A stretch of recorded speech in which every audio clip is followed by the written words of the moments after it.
folks, I'm Matt and welcome to the Good Trouble Show. If you care about our national security, you will want to watch this video. This week, senior aerospace executive and retired U.S. Army Colonel Karl Nell was a guest at one of Wall Street's most esteemed yearly events, the ISALT conference in New York City. Colonel Nell's military career spanned 3 decades working on some of the nation's most classified programs. He also worked on this. And my last assignment was involved with the UAP Task Force. The UAP Task Force, UAPs being the new government acronym for UFOs, was tasked by Congress to determine what our Air Force and Navy pilots had been reporting in the skies. What they were reporting is not of human origin. And so, Karl, here's the million-dollar question. Do you believe that a higher form of non-human intelligence has visited this planet? Right. So non-human intelligence exists. Non-human intelligence has been interacting with humanity. This interaction is not new, and it's been ongoing. And there are unelected people in the government that are aware of that. And so, Karl, that is quite a bold statement. I'm wondering, and I'm curious, how confident are you that that is true? There's zero doubt. Officials on Capitol Hill know that non-elected government officials, as well as the Pentagon and the CIA, have been lying to them and the American people. Do you know what else they have been lying about? That UAPs or UFOs have been tampering with our nation's nuclear weapons. Yesterday in Congress, Secretary Granholm of the Department of Energy was called on the carpet regarding UFOs. What is the responsibility of the Federal Protective Services within the Nuclear Security Administration? Are you talking about transporting fuels? No, ma'am. I want you to speak. Well, I was going to follow up with the numerous reports by the Federal Protective Services officers describing suspicious occurrences of UAPs over nuclear facilities.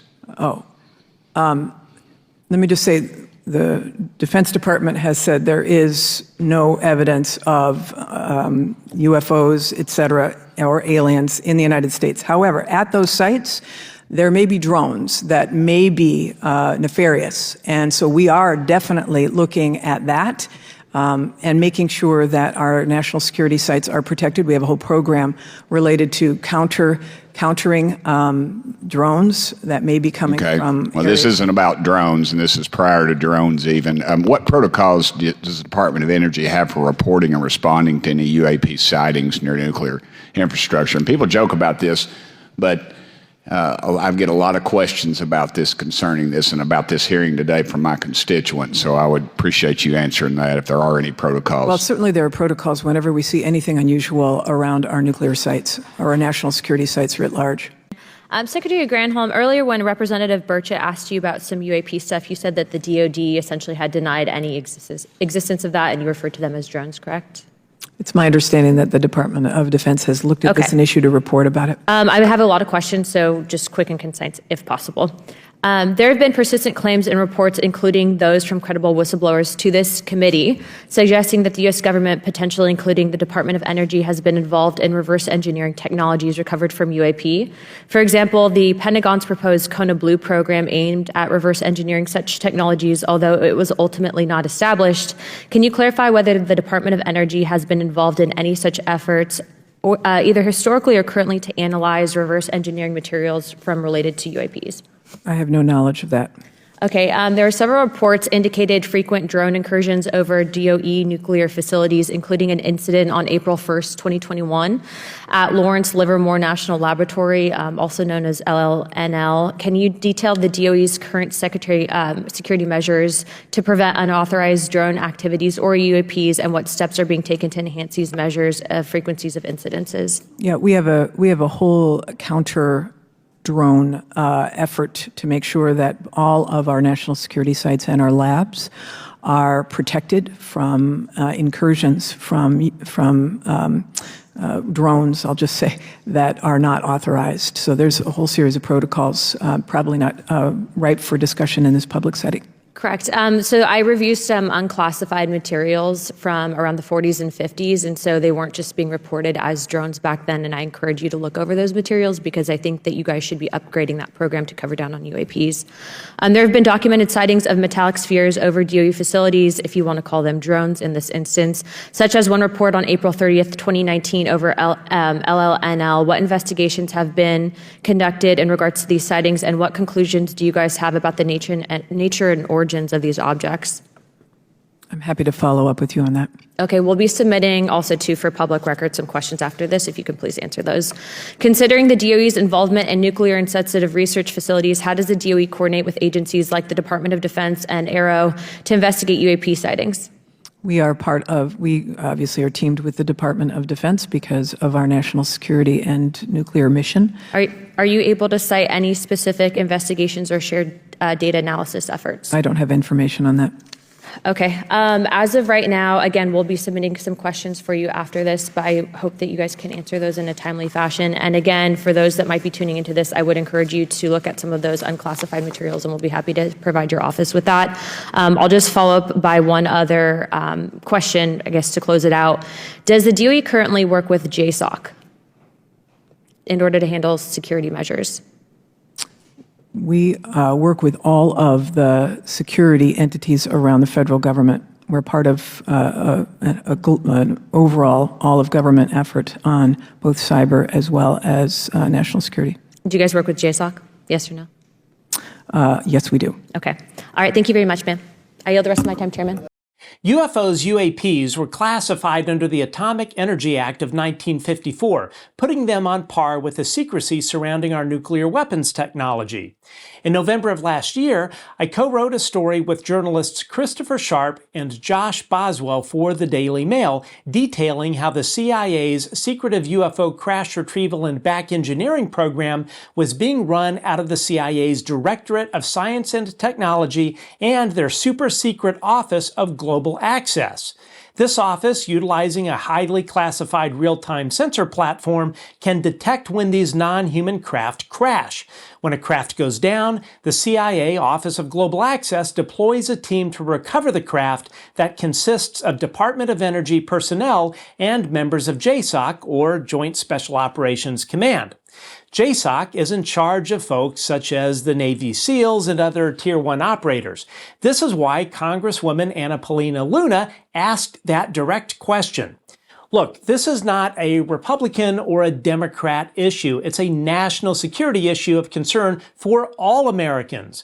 Lawmakers have been blindsided by the fact that the Pentagon and the CIA have been circumventing Congress and hiding this national security threat from them.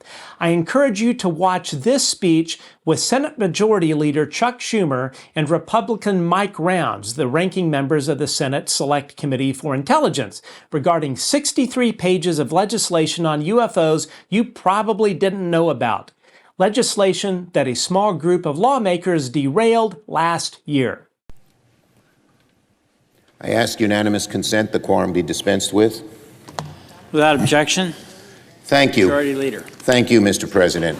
So I see my friend Senator Rounds is on the floor and ask him to engage in a colloquy on an important set of provisions in the NDAA that deals with transparency, trust, and government oversight.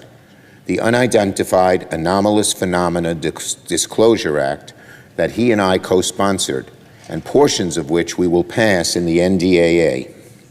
I say to my friend that unidentified unanimous phenomena are of immense interest and curiosity to the American people. But with that curiosity comes the risk for confusion, disinformation, and mistrust, especially if the government isn't prepared to be transparent.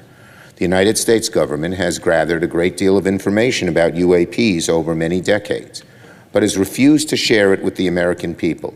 That is wrong, and additionally, it breeds mistrust. We've also been notified by multiple credible sources that information on UAPs has also been withheld from Congress, which, if true, is a violation of the laws requiring full notification to the legislative branch, especially as it relates to the 4 congressional leaders, the defense committees, and the intelligence committee. So the bill I worked on with Senator Rounds offered a common-sense solution. Let's increase transparency on UAPs by using a model that works, by following what the federal government did 30 years ago with the JFK Assassination Records Collection Act. They established a presidentially appointed board to review and release these records, and it was a huge success. We should do the same here with UAPs. Senator from South Dakota, I yield. Thank you, and I thank my colleague, the Democrat leader, for the opportunity to speak to this particular issue today. This is an issue that I think has caught the attention of the American people, and most certainly the lack of transparency on the matter, which is of real interest to a lot of the folks that have watched from the outside. Well, it brings together, I think, a notable parallel in the withholding of information that about items that are in the government's possession regarding, in this particular case, the assassination of President John F. Kennedy. That same approach by government in terms of the possible withholding of information brings more questions and more attention to the issue of the assassination. We wanted to take that same approach with regard to how we could dispel myths, misinformation about UAPs, about unidentified flying objects, unidentified objects that simply have come to the attention of the American people. Congress did pass legislation 30 years ago requiring the review and release of all records relating to that historic tragedy, the assassination of John Kennedy, which has led to the release of a great deal of information. The UAP Disclosure Act was closely modeled on the JFK Records Act. Say to my colleague from South Dakota, who we've worked with as a great team on this issue and many other issues, I might add, it's beyond disappointing that the House has refused to work with us on all the important elements of the UAP Disclosure Act during the NDAA conference. But nevertheless, we did make important progress. For the first time, the National Archives will gather records from across the federal government on UAPs and have a legal mandate to release those records to the public if appropriate. This is a major, major win for government transparency on UAPs, and it gives us a strong foundation for more action in the future.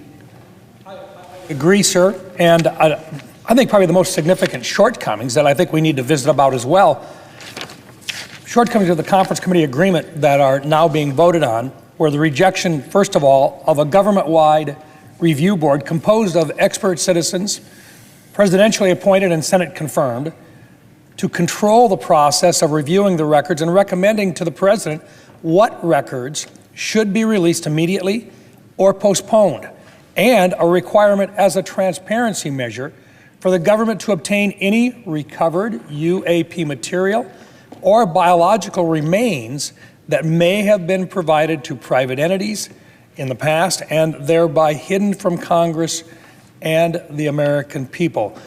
We are lacking oversight opportunities, and we are not fulfilling our responsibilities.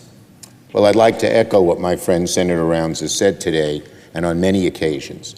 It's essential we keep working on our proposal to create an independent presidentially appointed review board that can oversee UAP classified records and create a system for releasing them where appropriate to the public. Again, as the Senator has said, it's the same method used for the JFK records, and it continues to work to this very day. It is really an outrage the House didn't work with us on adopting our proposal for a review board, which of course, by definition here, is bipartisan in the Senate. Now it means that declassification of UAP records will be largely up to the same entities that have blocked, obfuscated their disclosure for decades.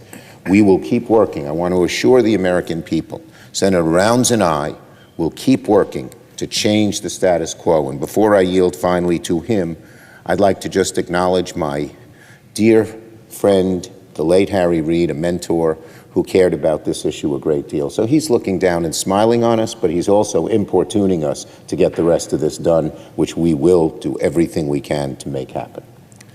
I agree with my friend and colleague. To those who think that the Citizen Review Board that would have been created in our UAP Disclosure Act, that it would be unprecedented and somehow would go too far. We note that the proposed review board was very closely modeled on the review board established in the JFK Assassination Records Act of 1992, which has successfully guided the release of records to the American public on another very sensitive matter of high interest to the American people.